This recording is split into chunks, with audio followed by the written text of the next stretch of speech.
हो अवतारी माई पटन देवी हो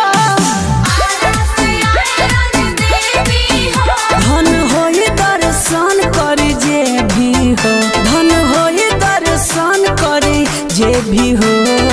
अवतारी माई पटन देवी हो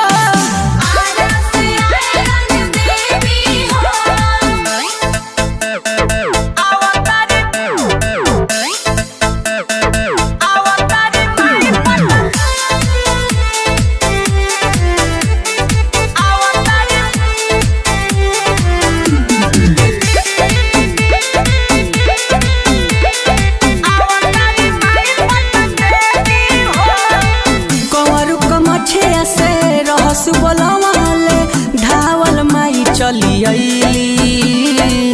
दिहली उधारी मस्तक फारी कंगन अपन देखवली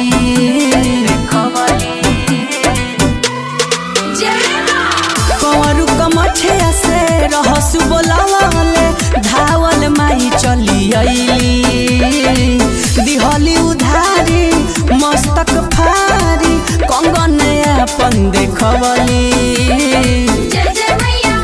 इतिहास बगवाह इनके भी हो इतिहास बगवाह इनके भी हो अवतारी माई पटन देवी हो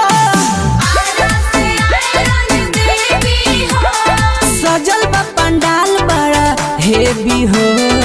अवतारी माई पटन देवी हो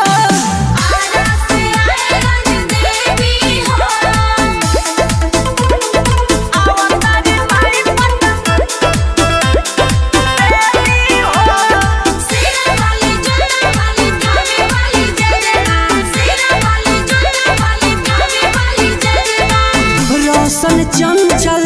पी के आयरन गाँव माई के भजनवा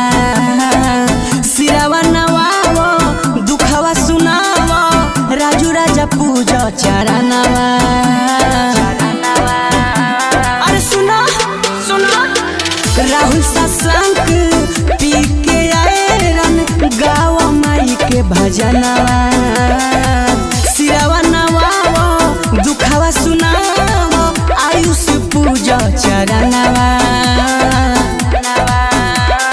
मिली प्रसादी में जो लेवी हो मिली प्रसादी में जो लेवी हो अवतारी माई पटन देवी हो सजल बा पंडाल बड़ा हेवी हो।